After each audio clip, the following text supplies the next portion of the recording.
السلام علیکم، میں ہوں مریم ذیشان۔ آپ دیکھ رہے ہیں پروگرام تھنک ٹینک۔ میرے ساتھ موجود ہیں ایاز امیر صاحب، سلمان غنی صاحب، ڈاکٹر حسن عسکری صاحب اور رشید صافی صاحب۔ ناظرین، یوب گیریزن اور سوئی میں ہونے والے حملوں کے بعد زخمیوں کی عیادت کرتے ہوئے army chief general Asim Munir نے افغانستان میں دہشت گردوں کے ٹھکانوں پر تشویش کا اظہار کرتے ہوئے یہ امید ظاہر کی ہے کہ افغانستان کی عبوری حکومت دوحہ معاہدے کے مطابق اپنی سرزمین کسی کے خلاف دہشت گردی کے لیے استعمال نہیں ہونے دے گی۔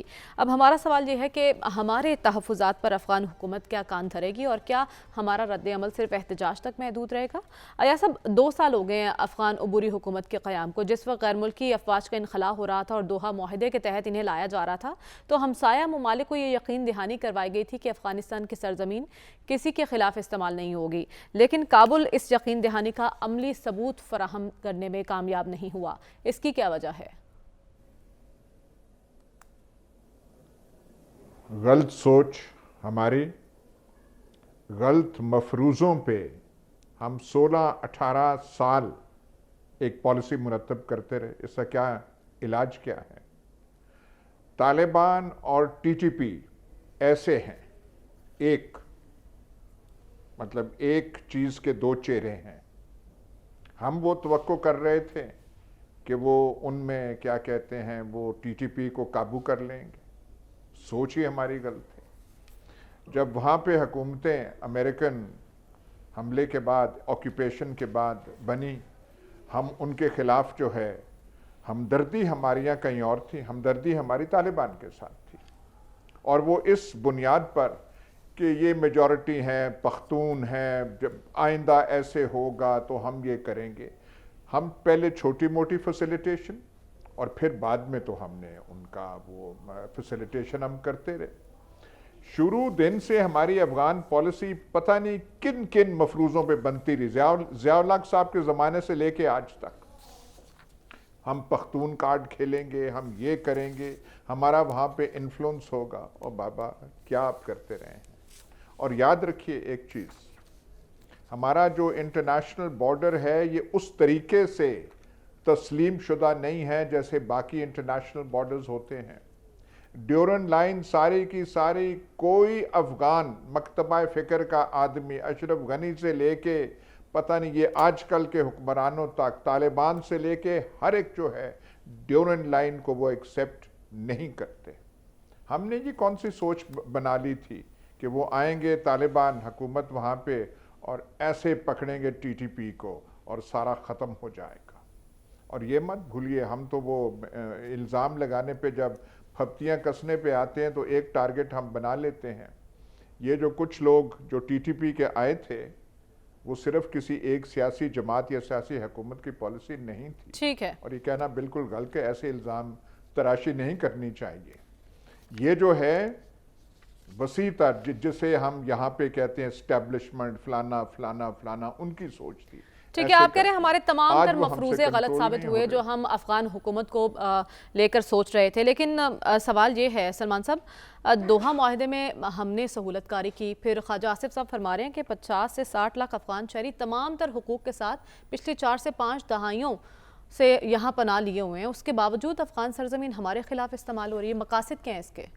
دیکھیں مریم، یہ ہمدردی اور طرفداری اس بنیاد پہ نہیں تھی کہ ہم طالبان کے ساتھ تھے۔ طرفداری اور ہمدردی اس بنیاد پہ تھی کہ ہمارے ساتھ ان کا بارڈر ملتا ہے۔ ہم جب سی پیک کی بات کر رہے تھے کہ سی پیک ٹیک آف کرے گا تو ہمیں یہاں پر استحکام چاہیے تھا، اور دہشت گردی کی جنگ ہماری جنگ تو نہیں تھی، جنگ تو جن کی تھی وہ سب کو پتہ ہے۔ تو ہم تو اس لیے یہ کہہ رہے تھے کہ وہاں پر افغانستان کے اندر امن ہوگا تو پاکستان کے اندر استحکام آئے گا۔ اب طالبان کی طرف ہمارا ٹلٹ کیوں تھا کہ ماضی کے اندر پاکستان نے خواہ کچھ بھی ان کے لیے کیا ہو، وہاں سے کبھی ہمارے لیے خیر کی خبر نہیں تھی آئی، کہ وہ حامد کرزئی ہو، اشرف غنی ہو اور اب طالبان انتظامیہ ہو۔ ہمیں تو ان میں فرق نظر آنا چاہیے تھا، کہ اس میں تو کوئی شک نہیں کہ دوحہ معاہدہ پاکستان کا ایک بنیادی رول تھا، اور پاکستان نے اس ایشو کے حوالے سے یہ بات کہی تھی کہ یہ اس خطے کا ایشو ہے، اور اس میں صرف پاکستان نہیں تھا، چین بھی تھا، روس بھی تھا، ایران بھی تھا، ٹرکی بھی تھا، سب کو یقین اور دہانی امریکہ کو نکالنا مقصود تھا۔ وہ پھنس گئے تھے، وہ بھی نکلنا چاہتے تھے وہاں سے، اس لیے کہ وہ تو آئے تھے 52 ملکوں کے ساتھ تسلط جمانے کے لیے، نہ وہاں پر برطانیہ تسلط جما سکا، نہ وہاں پر امریکہ تسلط جما سکا۔ تو دو مقاصد تھے کہ ایک امریکہ کو یہاں سے رخصت کیا جائے اور دوسرا وہاں پر امن قائم ہو. اب یہ بات کہ طالبان انتظامیہ وہاں پر آ گئی اور طالبان انتظامیہ کے ترجمان ماضی میں یہ کہتے رہے کہ ہماری سرزمین ہمسایہ ممالک میں دہشت گردی کے حوالے سے استعمال نہیں ہوگی. تو اب بھی یہی کہہ رہے ہیں. اور دیکھیں یہ ایک نیکسس تھا وہاں ان کے اندر این ڈی ایس کا اور را کا, اور پھر جہاں پر یہ واقعہ ہوا ہے یہ بارڈر ہے افغانستان کا, اور آج سے 2 ہفتے پہلے بھی یہاں پر ایک واقعہ ہوا تھا. اور یہ علاقہ کیوں ہے, اس کے ساتھ آپ کی روڈز بن رہی ہیں, وہ تو سی پیک کی روڈز ہیں, سی پیک یا گوادر کی بندرگاہ وہ کس کو ہضم نہیں ہو پا رہی, کیوں کر نہیں ہو پا رہی. لیکن مسئلہ یہ ہے کہ جب ہم یہ کہتے ہیں کہ طالبان کی اپنی وہاں پر رٹ رہی ہے, ذرا تھوڑا سا نا ان کے اندر بھی دیکھیں. وہ تو تیل نکالنے کی بات کر رہے ہیں, وہ تو اپنی معاشی صورتحال بہتر کرنے کی بات کر رہے ہیں, لیکن اگر وہ یہ پناہ گاہیں وہاں پر موجود ہیں اور یہ وہاں سے آ رہے ہیں تو پھر میں سمجھتا ہوں کہ پاکستان کے سپہ سالار نے درست کہا ہے اور جرأت سے کہا ہے کہ آپ کی سرزمین اگر استعمال ہوگی, یہ لفظ بڑا پہلی دفعہ ہے کہ پھر رد عمل ہوگا. اور آج وزیر دفاع نے بھی یہ بات کی ہے. دیکھیں بات یہ, ہمیں اپنے مفادات دیکھنے چاہیے.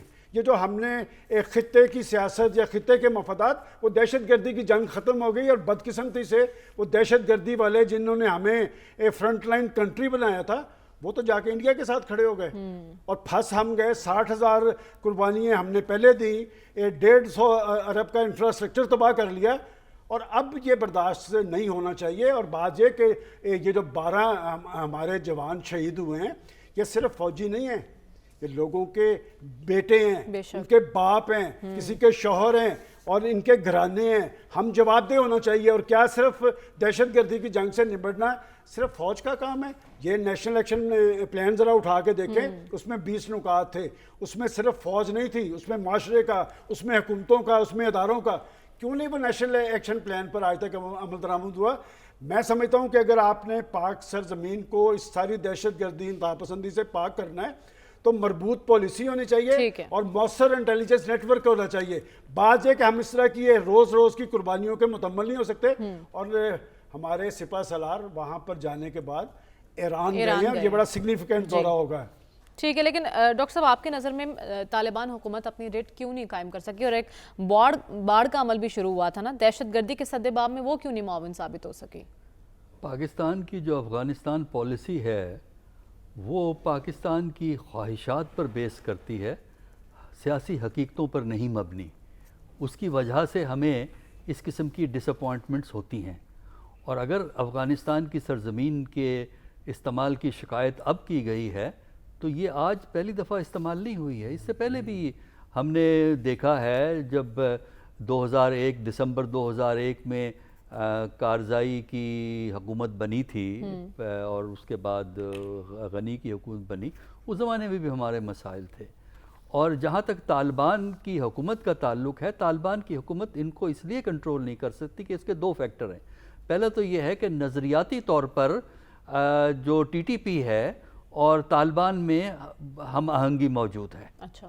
اور دوسرا یہ ہے کہ واقعی طالبان کی حکومت کافی کمزور ہے اور اسے اپنے علاقوں پر کنٹرول نہیں ہے. لیکن یہ بھی آپ کو ساتھ نہیں بھولنا چاہیے کہ پاکستان میں بھی طالبان کے لیے ہمدردی موجود ہے, کیونکہ جب تک پاکستان کے اندر سپورٹ نہ ہو, صرف باہر سے بیٹھ کے اتنی بڑی کارروائی نہیں ہو سکتی, اندر بھی لنکس موجود ہیں. تو ہمیں اپنے اندر بھی دیکھنا پڑے گا.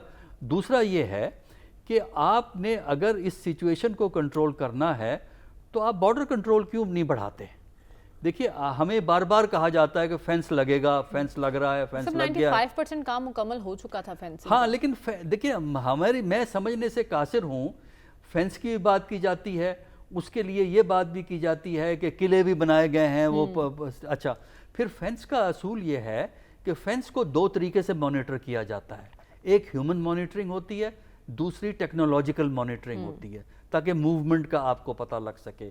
اور پھر یہ ہے کہ ایک سٹیج پہ ایک ٹرینچ بھی کھودی گئی تھی بلوچستان اور افغانستان کے بارڈر کے اوپر, خندق جسے ہم کہتے ہیں, وہ کی گئی تھی.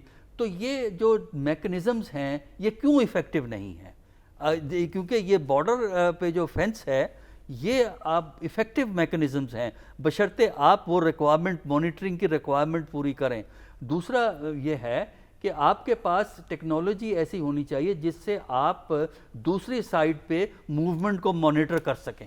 اب مجھے نہیں معلوم کہ وہ ٹیکنالوجی ہے کہ نہیں ہے، لیکن یہ ٹیکنالوجی اویلیبل ہے، تو آپ کو ماڈرن ٹیکنالوجی استعمال کرنی چاہیے. دوسرا یہ ہے کہ اب جو پاکستانی علاقہ ہے وہاں پہ آپ کی ریکونیسنس یعنی جو جاسوسی ہوتی ہے، جو ہیومن انٹیلیجنس ہوتی ہے، اس کے ذریعے موومنٹ کو دیکھنا چاہیے. اور تیسرا یہ ہے کہ جو پاکستان میں ان کے سمپتھائزرز ہیں ان کو آپ کو ڈیفرنٹلی ڈیل کرنا ہے. تو لہٰذا اس کا طریقہ کار یہ ہے کہ آپ کا بارڈر اتنا مضبوط کریں کہ وہاں سے موومنٹ ان آتھورائزڈ موومنٹ بالکل نہ ہو سکتی ہو. اب ان آتھورائزڈ موومنٹ وہاں ہوتی ہے، اس کے باوجود فینس ہے. تو ہمیں نہیں سمجھ میں آتا کہ یہ اتنی ایکٹیویٹی کہ بلوچستان کے اندر اور ٹرائبل ایریاز کے اندر اتنی ایکٹیویٹی جو ہے وہ بڑھ گئی ہے، جبکہ ایک حد تک اس پہ کنٹرول کر لیا گیا تھا. لہٰذا ہمیں اپنی پالیسیز کو بہتر کرنا چاہیے. افغانستان پہ ڈیپینڈ نہ کریں. کابل حکومت پہ آپ ڈیپینڈ نہیں کر سکتے، وہ مجبور اور محصور اور نظریاتی طور پر محدود حکومت. ٹھیک ہے، آپ نے کہا کابل حکومت کی طرف نہ دیکھا جائے، اپنی پالیسیز کو درست کیا جائے. لیکن صافی صاحب، رواں سال اب تک 271 حملے ہو چکے ہیں، جس میں 174 کے پی میں اور 75 بلوچستان میں ہوئے ہیں. کیا آپ کو لگتا ہے دہشت گردی کے خلاف افغانستان میں کوئی نیا کھیل کھیلا جا رہا ہے؟ دیکھیے، بدقسمتی سے افغانستان کی جو عبوری حکومت جب سے آئی ہے، تقریباً 2 سال ہونے کو ہے، تب سے پاکستان کے سرحدی پٹی اور پاکستان کے جو دیگر علاقے ہیں وہاں پہ مسلسل دہشت گردی کے واقعات ہو رہے ہیں. اور پاکستان نے ثبوتوں کے ساتھ افغان عبوری انتظامیہ کو کئی مرتبہ بتایا ہے، اعلیٰ سطحی لیول پہ بھی بتایا ہے، انٹیلیجنس کے تبادلے کے طور پہ بھی بتایا ہے، سفارتی ذرائع کے استعمال کرتے ہوئے بھی ان تک یہ شکایتیں پہنچائی ہے. لیکن بدقسمتی سے وہاں سے کوئی عمل درآمد نہیں ہو رہا ہے. اور افغانستان کی جو اس وقت کمزور حکومت ہے وہ وہاں پہ ان کی سرزمین جو ہے نہ صرف پاکستان کے خلاف استعمال ہو رہی بلکہ سنٹرل ایشیائی ممالک کو بھی، اس میں ازبکستان، تاجکستان جیسے ممالک شامل ہے، اس سائڈ پہ ایران، ان کو بھی شکایتیں رہتی ہے. تو میری نظر میں ایاز صاحب نے بالکل جو بات کہی آغاز میں وہ سب سے ریلیونٹ بات ہے کہ ہمارے ذہنوں میں جو گڈ بیڈ کی جو اختراع، ہمارے جو اعلیٰ ذہنوں کی جو اختراع تھی، یہی نقطہ آغاز ہے افغان مسئلے کو نہ سمجھنے کی.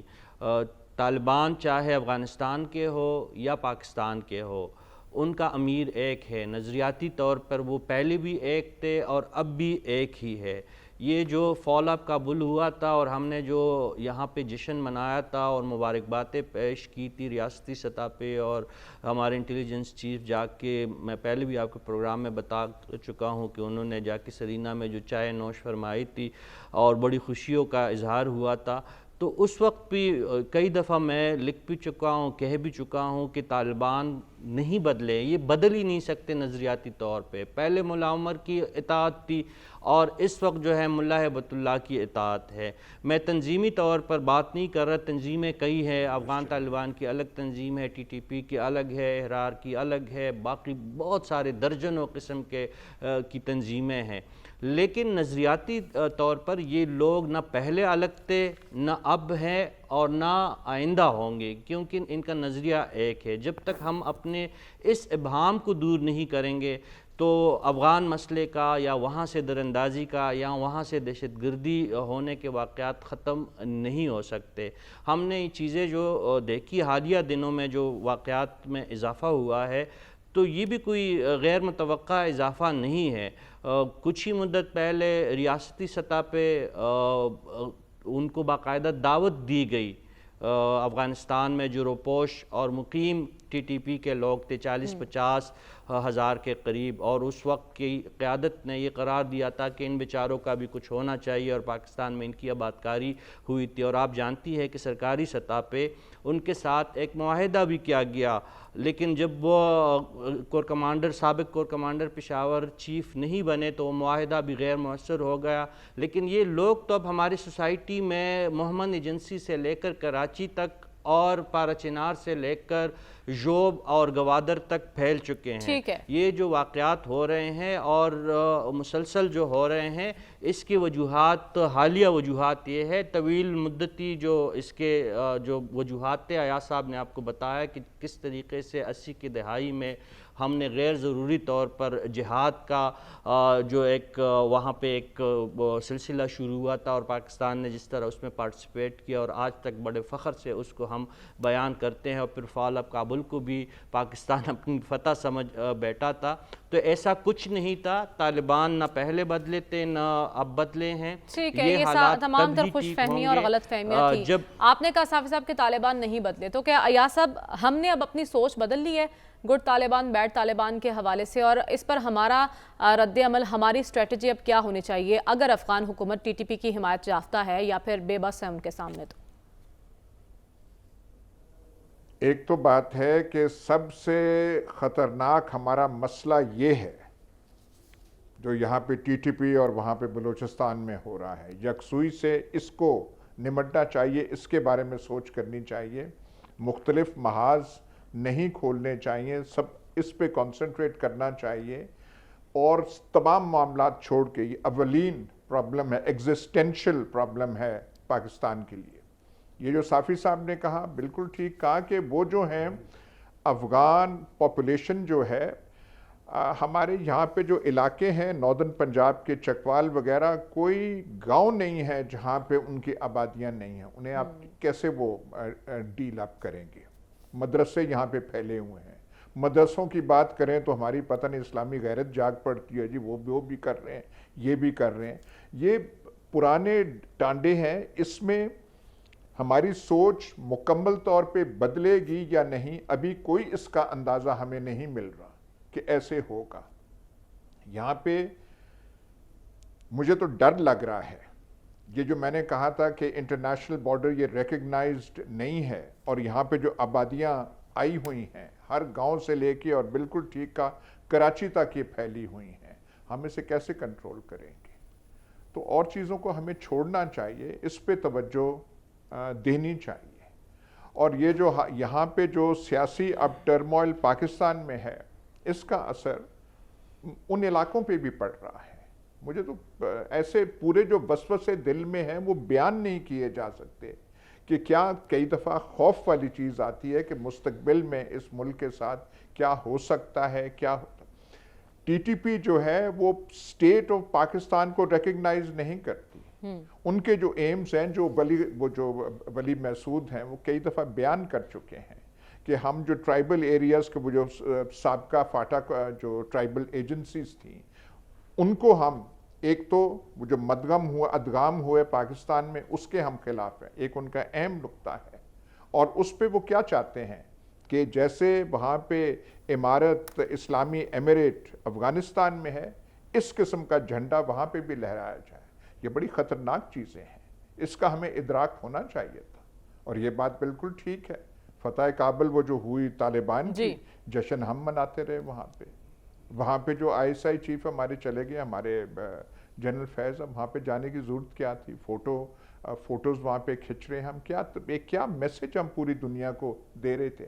آج امریکی جو ہیں، جو ہمیں ڈبل گیم کا الزام دیتے تھے، آج جو ہمارے اوپر یہ پرابلم بنا ہوا ہے، سوچا جا سکتا ہے کہ وہ کس طریقے سے دیکھ رہے ہوں گے کہ اب ان کو سبق مل رہا ہے، ہمارے ساتھ یہ کیا کرتے رہے ہیں اور اب ان کو بھگتنا پڑ رہا ہے۔ ٹھیک ہے، آپ نے کہا یہ مسئلہ ترجیحی بنیادوں پر حل کرنے کی ضرورت ہے، لیکن سلمان صاحب جیسا کہ ڈسکس کیا صافی صاحب نے بھی اور ایاز صاحب نے بھی پوائنٹ آؤٹ کیا کہ 50 سے 60 لاکھ افغان شہری یہاں مقیم ہیں، ہم نے کیسے نمٹنا ہے اس مسئلے سے؟ دیکھیں، یہ احسانات کی تاریخ تو بڑی پرانی ہے، اور ہمیں میرے خیال صاف بات کرنی چاہیے کہ اگر 40-50 لاکھ بیٹھے ہیں تو ہیں تو وہ یہاں پر، لیکن ان کا وزن دنیا نے بھی تو اٹھایا ہے نا، کہ دنیا کے کہنے پہ ہی ہم نے ان کو یہاں پر بٹھایا تھا۔ لیکن وہ جو 80 کی دہائی کی بات کیا ہے، سلسلہ تو وہاں سے شروع ہوا۔ اگر پالیسی اس وقت غلط تھی تو پھر تو جب اس کے بعد 9/11 کے واقعات کے بعد روشن خیالی کا دور آیا تو پھر ایک ٹیلی فون کال پہ اپنی ساری پالیسی پہ یو ٹرن لے لیا گیا، پھر ہم نے یہاں پر اڈے فراہم کیے ان کے خلاف۔ تو میرا خیال ہے کہ وہ جیسے امریکنز کہتے ہیں نا کہ ہمارا کوئی مستقل دوست اور دشمن نہیں ہوتا، ہم اپنے مفادات کے تابع دیکھتے ہیں کہ ہم نے کس کے ساتھ کھڑے ہونا ہے اور کس کے خلاف ہونا ہے. ہم ایسی لکیر کیوں نہیں کھینچتے کہ بات یہ کہ ہمیں بھی پاکستان کے مفادات دیکھنے چاہیے. اور خاص طور پہ میں ڈکٹیٹرز کے حوالے سے کہوں گا کہ پاکستان کے حوالے سے افغانستان بڑا امپورٹنٹ رہا ہے. یہ میرا خیال ہے یار صاحب اس کی تائید کریں گے کہ جب بھی افغانستان کے اندر کچھ ہونا ہوتا ہے تو پاکستان میں حکومتیں بدلتی ہیں. بھٹو صاحب کو رخصت کیا گیا تھا, یہ جو 80 کی دہائی کی بات کر رہے ہیں, تو یہاں پر جنرل ضیاء الحق صاحب آئے تھے, اور پھر جب دوبارہ تبدیلی مقصود تھی تو جنرل پرویز مشرف صاحب کو لایا گیا تھا.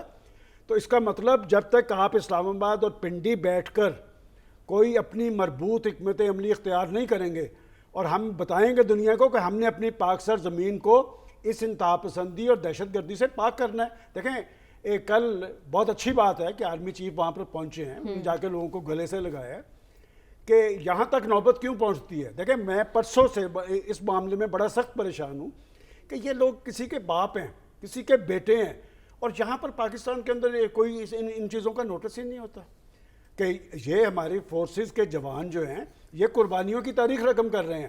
ایک ایسی جنگ جس کا کوئی رخ ہی نہیں ہے, اور یہ کہاں سے آتے ہیں. میں آپ کو ایک بات بتاؤں, دہشت گردی کی پوری جنگ ہم دیکھتے رہے, جب تک آپ کو سہولت کار نہیں نہ ملتے وہاں سے لوگ کچھ نہیں کر سکتے. تو یہ کام ان کا نہیں کرنے والا, یہ ہمارا انٹیلیجنس نیٹ ورک ہے, ہماری مقامی آبادیاں ہیں, وہ دیکھیں کہ ہماری آبادی میں کوئی غیر معمولی حرکت تو نہیں ہو رہی, کوئی غیر شناسا بندہ تو نہیں یہاں پر آ رہا. اس میں ہماری اپنی بھی ذمہ داری, میڈیا کا بھی ایک رول ہے. میں سمجھتا ہوں کہ اس بات پہ تو سب کا کنسنسس ہے کہ ہمیں اپنی اگر پاک سر زمین کو پاک کرنا ہے تو پالیسی ہمیں بنانی پڑے گی, کسی کی جنگ میں شامل نہیں ہونا. اور توقع ہم نے جن سے لگائی تھی کہ وہ پرو پاکستان ہے, پاکستان کے دوست ہیں, ہم نے سہولت کا, اب مجھے تو کوئی فرق نہیں نظر آ رہا اشرف غنی انتظامیہ میں اور ان کے ترجمان کا بیان آیا ہے, وہ ہم کہہ رہے ہیں کہ اپنی رٹ بحال کریں, وہ ہمیں کہہ رہے ہیں کہ جی آپ اپنی رٹ بحال کریں. تو بات ہے کہ جو ادھر سے آ رہا ہے وہ فینسنگ کی بات ہے, انہوں نے فینسنگ توڑی ہے, اس بات کا بھی نوٹس لینا چاہیے. ہم نے کہا ہے نا کہ بھرپور رد عمل دیا جائے گا, بھرپور جواب دیا جائے گا. ڈاکٹر صاحب اس کی نوبت آئے گی؟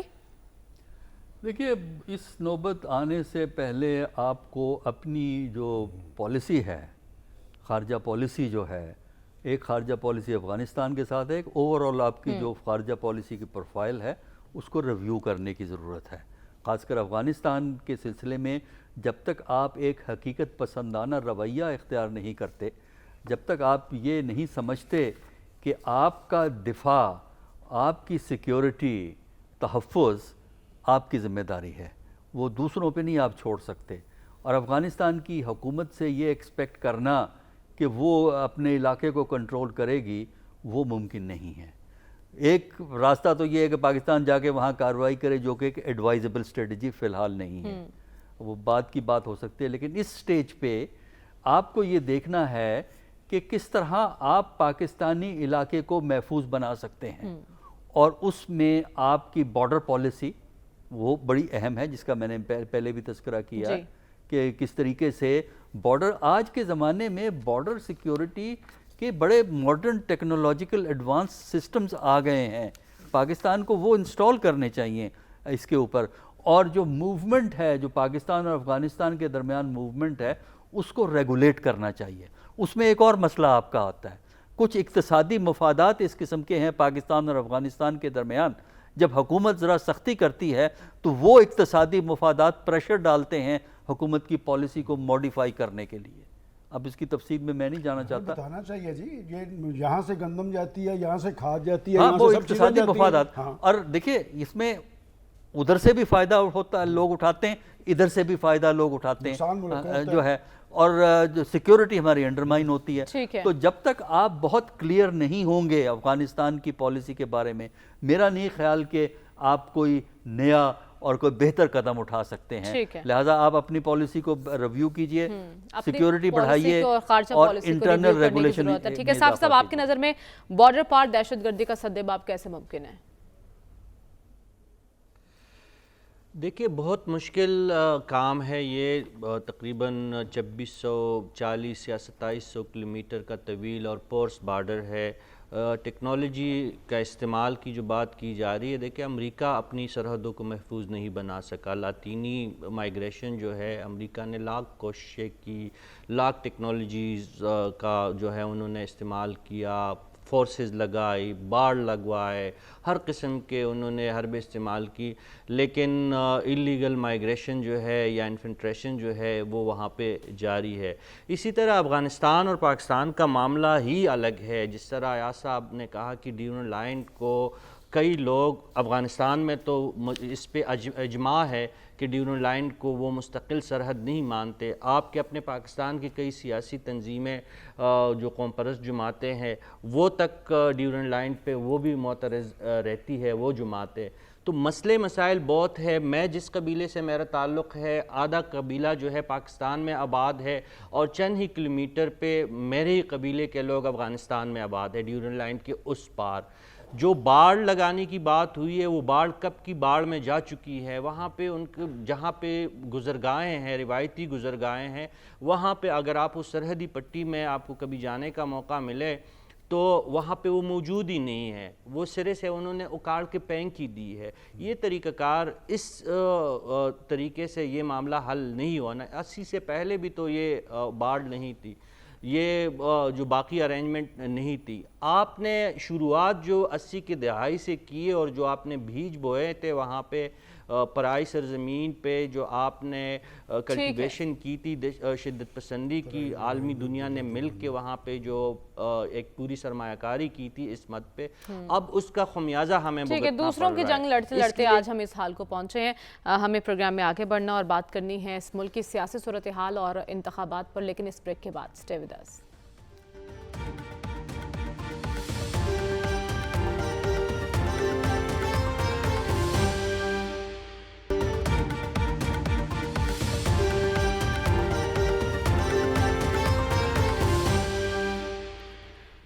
ویلکم بیک ناظرین۔ سعودی عرب میں نواز شریف صاحب متحرک دکھائی دے رہے ہیں، ٹیلی فونک رابطے ہو رہے ہیں۔ آصف علی زرداری لاہور میں ڈیرے جمانے کے لیے تیار ہیں، جبکہ ہم دیکھ رہے ہیں کہ نگران سیٹ اپ پر معاملات بھی طے ہو رہے ہیں۔ استحکام پاکستان پارٹی عقاب کے نشان پر لڑنے کو تیار ہے اور پرویز خٹک صاحب نئی جماعت بنانے کی تیاری میں ہیں۔ تو ایاز صاحب، مجموعی طور پر صورتحال کو دیکھا جائے تو الیکشن کی فضا قائم ہوتی دکھائی دے رہی ہے۔ ایسی صورتحال میں مستقبل میں آپ کو مضبوط حکومت قائم ہونے کی کوئی امید نظر آ رہی ہے؟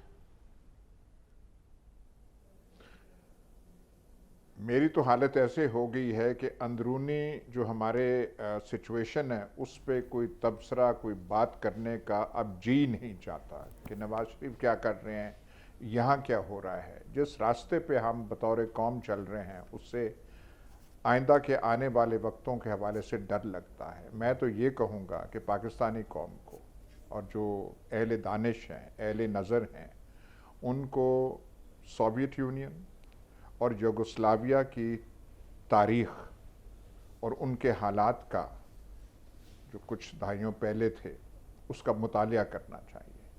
میں بطور سفارتکار ماسکو میں رہا ہوں بہت عرصہ پہلے، جب میں وہاں پہ تھا ایز اے جونیئر ڈپلومیٹ۔ کریملن اور پرانا جو ماسکو ہے اس کے جو کوبل سٹونز تھے، پتھر، ان میں سے طاقت کا ایک احساس ہوتا تھا کہ یہ ایک بڑا مضبوط ملک ہے۔ یوگوسلاویہ مارشل ٹیٹو کے تحت، اور وہ مارشل ٹیٹو بہت ہی انٹرنیشنل قسم کا، اس لیول کا سٹیٹسمن اور رولر تھا، حکمران تھا، اور ان ریاستوں کا کیا حشر ہوا۔ جو آج یوکرین میں جنگ روس اور یوکرین میں جاری ہے، یہ بھی break up of the Soviet union کا ایک شاخسانہ ہے، ایک کانسیکوینس ہے، بہت دیر بعد جو ہے۔ ہمیں وہ پڑھنا چاہیے کہ کتنی طاقتور ممالک جو تھے۔ تب یوکرین کے پاس بھی نیوکلیئر ویپنز تھے جب ڈس انٹیگریشن ہوا، اور روس تو تھا ہی سپر پاور، اس کے پاس نیوکلیئر ویپنز تھے، امریکہ کے برابر تھے وہ، لیکن وہ اپنے معاملات سنبھال نہ سکے۔ ہم بھی یہ جو ہے ٹی ٹی پی کا مسئلہ، بلوچستان میں شورش کا مسئلہ، انٹرنل ہمارا جو ایک سیاسی فرنٹ کھلا ہوا ہے، اور پھر اکنامک سچویشن، یہ ہمیں ایک ایسا کرائسس سے سامنا کر رہا ہے کہ رونگٹے کھڑے ہو جاتے ہیں۔ ٹھیک ہے، آپ کہہ رہے ہیں دوسرے ممالک سے سیکھنے کی ضرورت ہے، لیکن ہم اندرونی سیاست کی بات کر رہے ہیں۔ سلمان صاحب، استحکام پاکستان پارٹی کو دیکھا جائے تو لوگ اس میں شامل ہو رہے ہیں، لیکن کیا وجہ وہ ٹیک آف نہیں کر پائے؟ دیکھیں، ایک تو جن خدشات کا یا صاحب نے ذکر کیا ہے کہ انشاءاللہ اللہ تعالیٰ کوئی بہتر کرے گا، چونکہ وہ واصف علی واصف کہتے تھے کہ پاکستان نور ہے اور نور کو زوال نہیں. جہاں تک آپ نے استحکام پاکستان پارٹی کا ذکر کیا تو مجھے یاد پڑتا ہے کہ ایک زمانے میں جب ہم نئی موٹر سائیکل لیتے تھے نا یا نئی گاڑی آتی تھی تو اس کی رننگ جو پوری کرنی ہوتی تھی ایک مخصوص رفتار میں, اب بھی کرنی ہوتی تو استحکام پاکستان پارٹی وہ رفتار پوری کر رہی ہے. یہ ٹیک آف کرے گی جس دن اسمبلیاں ٹوٹیں گی, چونکہ اس کی تیاری ہو رہی ہے. میں نے 3-4 ایسی پارٹیاں بنتی بھی دیکھی ہیں, انہیں اقتدار میں آتے بھی دیکھا ہے. میں اسے انڈر ایسٹیمیٹ نہیں کرتا. البتہ جہاں تک آپ نے نواز شریف صاحب کے رابطوں کی, آصف زرداری صاحب کے لاہور کے قیام کی بات کی ہے, تو بڑی پولیٹیکل پارٹیز کا زیادہ فکر جو ہے وہ اس بات پہ ہے کہ نگران پرائم منسٹر کون ہوگا. اگر تو یہ آپس میں کنسنسس کر لیں گے, میں نے کل بھی آپ کو کہا تھا کہ اگر تو کوئی معاشی پس منظر کا عمل شخص ہوا یا IMF کی طرف سے آیا تو پھر آپ کا الیکشن خطرے میں ہے. اگر پولیٹیکل پارٹیز کر لیں گی آپس میں ایک کا تو پھر انہی کا ہوگا, الیکشن کی طرف پیش رفت ہوگی. لیکن آنے والا انتخابات جب بھی ہوگا اس میں جو میٹر کریں گی, کوئی پارٹی بھی سمپل میجورٹی نہیں لے گی. سمپل میجورٹی تو اس پارٹی نے نہیں لی وہ جو 2018 میں جس کے پیچھے سب کچھ کھڑا تھا.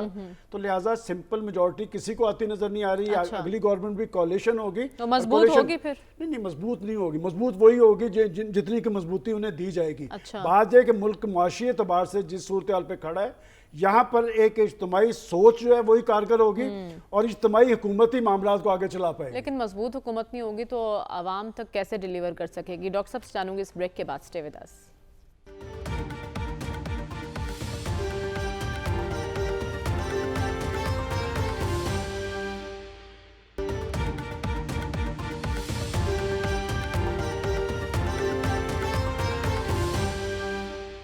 ویلکم بیک ناظرین. ڈاکٹر صاحب, سلمان صاحب کا ماننا ہے کہ آئندہ انتخابات کے نتیجے میں جو بھی حکومت برسر اقتدار آئے گی وہ سادہ اکثریت نہیں لے پائے گی, ایک مخلوط حکومت ہوگی. آپ کو بھی ایسا ہی لگتا ہے, اور اگر مخلوط حکومت ہوئی تو کیا وہ ڈیلیور کرنے کی پوزیشن میں ہوگی؟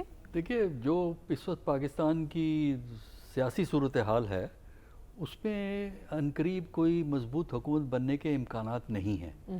الیکشن ہو یا نہ ہو, حکومت کمزور ہوگی.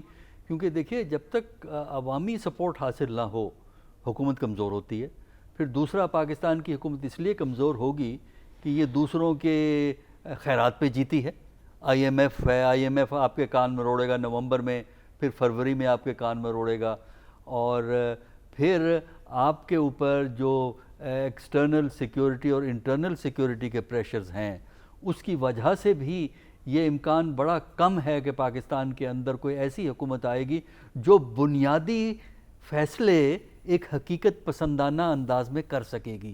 کیونکہ بنیادی فیصلے سیاست میں بھی کرنے, جو آج کل کی لڑائیاں ہیں, جو یہ گرفتاریاں لڑائیاں ہیں, سیاست ہمیشہ اس انداز سے نہیں چلا کرتی. جمہوری سیاست کے لیے ہارمنی کریٹ کرنی ہے, کانفلکٹ کے ذریعے آپ سیاست کو خراب کرتے ہیں. لہٰذا اگر پاکستان میں اسٹریٹجی ہے کہ کانفلکٹ کو بڑھایا جائے تو آپ اس کا مطلب یہ ہے کہ نہ اقتصادی مسئلہ حل کریں گے, نہ آپ ڈپلومیٹک مسئلہ حل کریں گے, اور اپنی مشکلات میں اضافہ کریں گے. عوام کا تو ذکر ہی چھوڑ دیجیے, عوام تو ارریلیونٹ ہے. انہیں صرف ووٹ ڈالنے کے لیے اگر ضرورت, اگر فیصلہ ہوا ووٹ ڈلوانے کا تو ووٹ ڈلوا لیں گے ان سے. باقی جو ہماری پالیسیاں ہیں وہ عوام کے لیے نہیں ہیں, وہ بڑے لوگوں کے لیے ہیں, پیسے والوں کے لیے ہیں, اور عوام کے لیے کوئی ریلیف نہیں ہے. ٹھیک ہے صافی صاحب, سننے میں آ رہا ہے پرویز خٹک صاحب کوئی نئی جماعت بنا رہے ہیں, اگلے ہفتے تک اناؤنس بھی کر دیں گے. کیا نام ہوگا, کون کون ہوگا اس پارٹی میں؟ دیکھیں, نام کا تو مجھے علم نہیں ہے, میری ریسنٹ بات نہیں ہوئی ہے. 1-2 دن پہلے ان سے گفتگو ہوئی تھی, اور ان کی پہلی خواہش تو یہ تھی کہ وہ تحریک انصاف ہی کے نام پہ کوئی دوسرا گروپ بنا لے, لیکن ان کو اجازت نہیں ملی, اس لیے ان کو ایک الگ جماعت بنانے کی ضرورت پیش آئی ہے.